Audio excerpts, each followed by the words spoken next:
Bonjour tout le monde. Aujourd'hui, on va étudier le protocole HTTP. HTTP signifie en anglais Hypertext Transfer Protocol. C'est un protocole qui nous permet de transférer les pages web entre un client et un serveur. C'est pourquoi on dit que le protocole de HTTP est un protocole client-serveur. Parce que c'est un protocole, quand on utilise ça, il faut qu'il y ait un client et un serveur la plupart du temps. Donc maintenant, on va essayer de voir qu'est-ce qui se passe entre le client et le serveur lors de l'utilisation du protocole HTTP. Premièrement, à chaque fois qu'il y a utilisation du protocole HTTP, c'est le client qui initie la communication en quelque sorte. C'est lui qui envoie ce qu'on appelle une requête. Et à partir de cette requête, c'est le client qui envoie une requête. C'est le client qui envoie une requête et à partir de cette requête, le serveur envoie une réponse.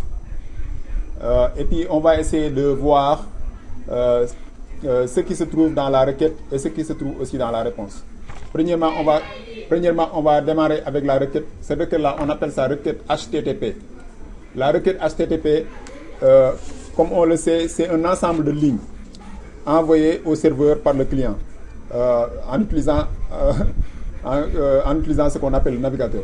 Vous connaissez ça. Par exemple, avant d'utiliser HTTP, il faut avoir un navigateur pour pouvoir utiliser le protocole HTTP. Maintenant, la requête comprend, est une ligne qui comprend en quelque sorte, qui est composée de trois parties. Il y a ce qu'on appelle en premier lieu la ligne de requête. Après on a en-tête de requête et puis on a corps de requête. On va essayer de voir la ligne de requête. Au niveau de la ligne de requête aussi, il y a trois composants qui se trouvent dedans.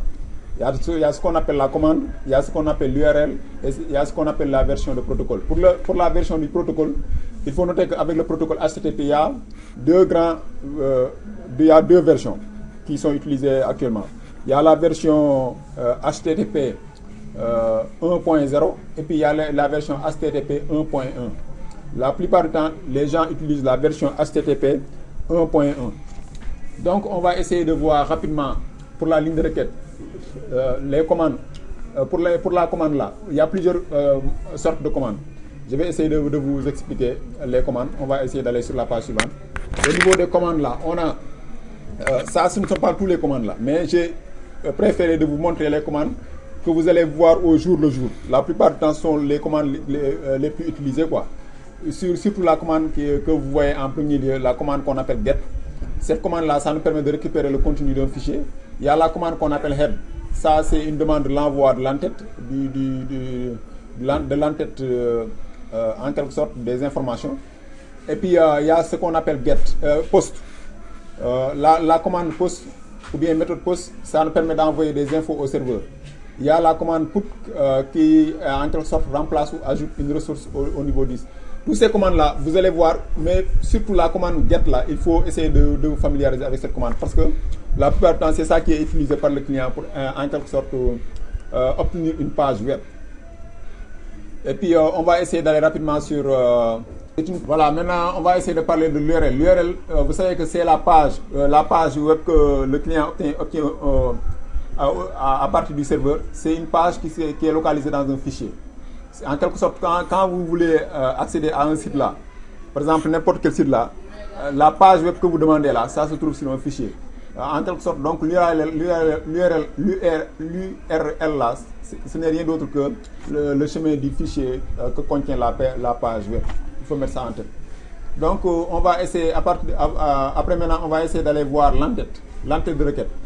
Au niveau de l'entête de requête aussi, c'est un ensemble de lignes qui permet en quelque sorte qui permet de donner des informations supplémentaires à la requête. Je vous ai ici l'entête pardon, dis-moi. Non, l'entête c'est là. Ne vous en faites pas. L'entête de requête, c'est un ensemble de lignes. C'est un ensemble de lignes permettant de donner des informations supplémentaires sur la requête. Donc chaque ligne est composée d'un nom au niveau de l'entête de requête. Je vous ai montré quelques lignes là. Par exemple, vous pouvez voir une ligne où on a écrit host. Ça c'est le nom de domaine en quelque sorte.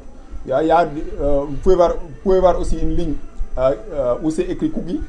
Ça permet en quelque sorte d'enregistrer des cookies au niveau du serveur. Et puis, il y a ce qu'on appelle connexion. Il y a plusieurs types de connexions. Par exemple, il y a des connexions qui... il y a des connexions. Attends, on va essayer d'aller ici, là. Par exemple, au niveau de l'antenne de requête ici, là, pour la connexion, il y a des types de connexions. Par exemple, vous pouvez voir connexion où c'est écrit close, cela veut dire la connexion est fermée. Ou bien connexion keep alive, cela veut dire on peut créer une connexion persistante. Donc, on va essayer de retourner sur la requête de HTTP.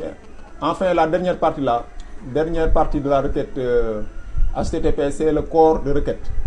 Corps de requête là, ce n'est rien d'autre que lui aussi c'est un ensemble de lignes, mais en quelque sorte qui nous donne le contenu des informations que le serveur doit envoyer au niveau du client.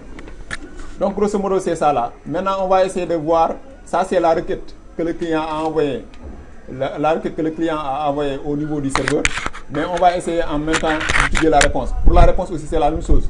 La réponse c'est un ensemble aussi de lignes qui est divisé en parties. On va essayer de rapidement ici.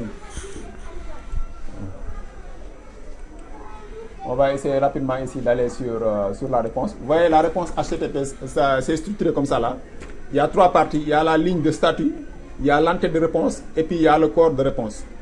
Pour la ligne de statut aussi, c'est divisé en trois parties. Il y a la version du protocole qui est utilisée. Par exemple, je vous ai dit, il y a deux versions de HTTP. Il y a version HTTP 1.0 et 1.1.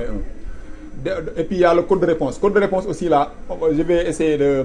Après je vais vous montrer la code de réponse. Ça vous montre par exemple l'état de votre connexion. Par exemple, si la connexion est réussie là, il y a un certain code qui vous est envoyé.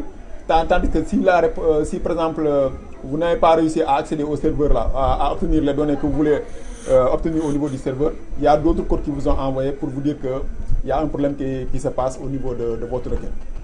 Et puis, texte de réponse aussi, ça fait partie des éléments. Maintenant, on va essayer d'aller rapidement sur l'entête de réponse. L'entête de réponse aussi, ça nous permet de donner des informations supplémentaires sur la réponse. C'est comme l'entête de requête. Et puis, dernièrement, on a ce qu'on appelle le corps de réponse. Ça, c'est le document demandé. Par exemple, la plupart du temps, si c'est une page web, c'est le contenu de cette page web qui sera dans le corps de réponse. Donc, grosso modo, c'est ça. Maintenant, on va essayer d'aller sur les codes. Par exemple, ce que je vous ai dit là, les codes de réponse. Par exemple, c'est en partie aussi. Il y a des codes qui commencent par 2. Par exemple, le code là, c'est 3 chiffres. Ça peut commencer par 2. Si vous voyez que le code, ça commence par 2, cela veut dire que la demande c'est effectué normalement, quoi. C'est le bon déroulement de la demande. Par exemple, cela veut dire que la requête a été bien exécutée par le serveur. Tandis que si vous voyez 3, quand le code de réponse ça commence par 3, cela veut dire que la ressource n'est plus à l'emplacement indiqué. Cela veut dire que ça a été déplacé. Par exemple, si vous voyez 4, si vous voyez que le code ça commence par 4, cela veut dire que la requête est incorrecte.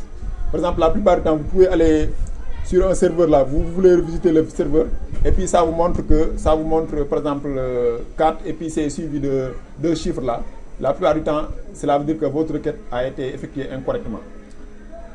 Et puis dernièrement, quand ça commence par 5, cela veut dire qu'il y a une erreur interne qui se trouve au niveau du serveur. Cela veut dire que le problème ne se situe pas au niveau de votre machine, mais ça se trouve au niveau du serveur à laquelle vous voulez accéder.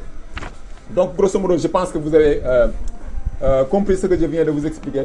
Pour ne pas tarder là, on va essayer d'aller rapidement sur Cisco Packet Tracer parce que j'ai mis un schéma là pour vous montrer comment ça se passe dans la vie réelle. Quand vous voulez consulter une page web, qu'est-ce qui se passe quoi? Par exemple, je vais vous montrer les étapes. J'ai ici 2 serveurs. J'ai un serveur DNS et un serveur HTTP. Cela veut dire que c'est le serveur web. J'ai un client. Ce client-là, ça va être un client HTTP en quelque sorte. Lui, il va essayer d'accéder au serveur HTTP qui se trouve au niveau du côté droit ici là. Mais mettez-vous en tête qu'en premier lieu, lorsque par exemple vous voulez accéder à un serveur web, la première des choses qui va se faire, c'est la procédure de DNS. Par exemple, c'est la résolution du nom. Parce que vous savez que les sites là, ça ne se vient pas en adresse IP, ça vient par exemple en nom. Par exemple, si vous voulez aller sur le site de cisco.com, il faudra résoudre le nom de cisco.com en adresse IP avant d'accéder à ce site. De la même chose. C'est pourquoi j'ai mis les deux serveurs là. Qu'est-ce qu'on va faire pour ne pas tarder? On va aller rapidement sur simulation. Je vais essayer d'éditer le paquet là. Ici là, ce qui va nous intéresser, c'est le paquet de HTTP et puis le paquet de DNS en quelque sorte. Donc le client ici là, il va démarrer. J'ai déjà fait la configuration des IP et tout ça là. J'ai déjà fait ça. Ce client là, le serveur là, ça s'appelle monsite.com. Donc on va essayer d'aller ici sur le navigateur et puis on va taper monsite.com. Vous voyez, quand je tape monsite.com là, il y a un premier paquet là qui est envoyé. Je pense que c'est le paquet de DNS. On va essayer d'ouvrir ça rapidement. Vous voyez, c'est le paquet de DNS. Quand vous voyez ici là, c'est écrit ici DNS et puis on voit que ça utilise le IDP, le protocole IDP là, pour la transmission des données. Donc lui, qu'est-ce qu'il va faire? Il va contacter le DNS serveur. En premier lieu, il contacte le DNS serveur pour obtenir le nom. Vous voyez, il contacte le DNS serveur. On sait que le DNS serveur, ça là, c'est destiné au DNS serveur. Attends, on va essayer d'ouvrir. Vous voyez, c'est destiné au DNS serveur. Ça, c'est l'adresse du DNS serveur que vous voyez ici là. Et puis ça, c'est l'adresse du client ici là, sur le côté gauche. Donc, arrivé au niveau du DNS serveur, vous voyez que le paquet c'est parti au niveau du web serveur, mais lui, il ne va pas répondre à cette demande parce que ça ne lui concerne pas. C'est un paquet de DNS. Donc, on va rapidement. Vous voyez, le DNS serveur, lui, il répond à la requête. On va essayer d'ouvrir ici là. D'ouvrir le paquet. Vous voyez que le paquet a été résolu. Vous voyez, le paquet a été résolu. Il lui dit monsite.com. Ça a été résolu par le DNS serveur. Donc, qu'est-ce qu'on va faire? On va essayer de continuer avec la communication. Maintenant, le paquet HTTP maintenant est construit.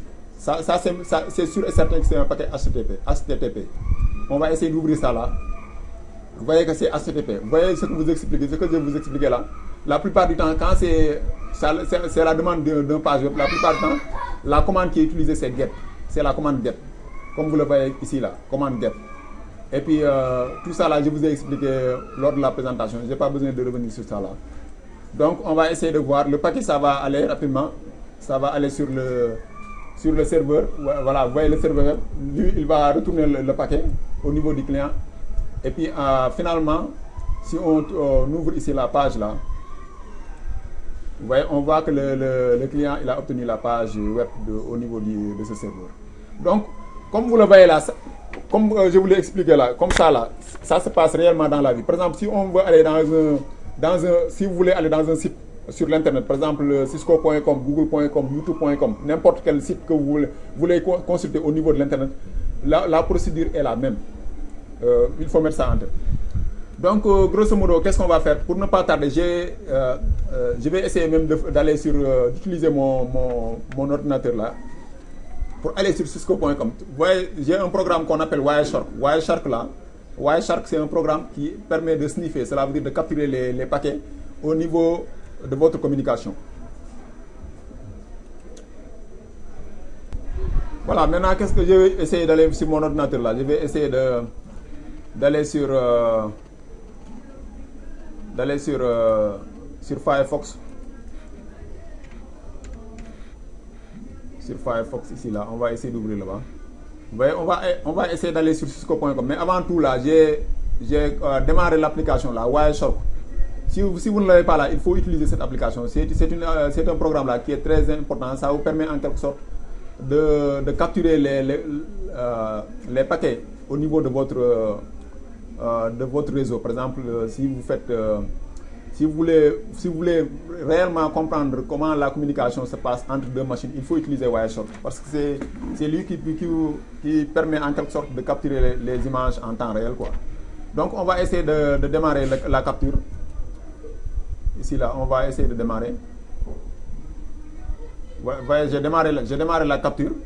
Maintenant, je vais essayer d'aller sur la page de cisco.com. Vous voyez comme vous le voyez ici là, cisco.com. voyez, j'ai déjà démarré la page. Je suis en train de faire la requête pour obtenir la page web au niveau du serveur cisco.com. Donc, on va essayer de, rapidement ici, là, on va essayer d'arrêter le truc là. Attends, je vais essayer de voir si c'est... Je vais essayer d'arrêter la capture, parce qu'on a essayé de capturer des informations. Donc, on va essayer de voir, pour mieux comprendre, pour mieux utiliser Wireshark là, il faut filtrer ce que vous voulez. Puisque nous, ce qui nous intéresse ici là, c'est HTTP là, on va essayer de dire HTTP. Par exemple, ce protocole là, c'est ça qui nous intéresse. Donc, une fois qu'on fait ça là, et puis on entre ça, maintenant, c'est HTTP qui est filtré ici là. Vous voyez? Donc, on va essayer de voir un paquet là. Vous voyez, par exemple, le paquet là, c'est un paquet de GET. Vous voyez, le paquet là, c'est un paquet de GET. Et puis, on va essayer de voir ici. Vous voyez, quand on ouvre là, on voit que c'est cisco.com.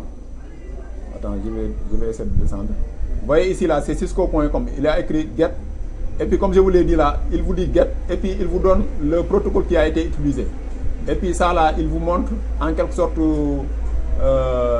le nom de domaine du serveur. Par exemple, ça s'appelle cisco.com. Donc, grosso modo, c'est ça là. Et puis, je vais vous donner un secret avec Wireshark là. Par exemple, comme vous voyez le paquet là, ce paquet de GET là, par exemple, en haut là, ou bien en bas ici, on descend là. Quand vous faites clic droit là, et puis vous allez sur Follow TCP Stream, ça vous, en quelque sorte, ça rassemble le paquet en quelque chose qui est mieux compréhensible, quoi. Par exemple, vous voyez aussi, ça c'est un paquet, c'est la commande GET qui a été utilisée par le client, par mon machine ici là. Et puis vous voyez là, ça c'est le nom du serveur cisco.com, www.cisco.com. Et puis vous voyez tout ça là, ça c'est l'entête, et puis ça c'est le corps. Ça c'est le corps par exemple, ça c'est le corps dont je vous ai parlé. Ça c'est l'entête, ça c'est la réponse du serveur. Vous voyez, quand vous voyez le 200 là, vous voyez, il a dit OK. Quand vous voyez 2 et puis c'est suivi de 2 chiffres là, cela veut dire que la requête a été bien effectuée. En quelque sorte, la réponse a été bien effectuée par le serveur.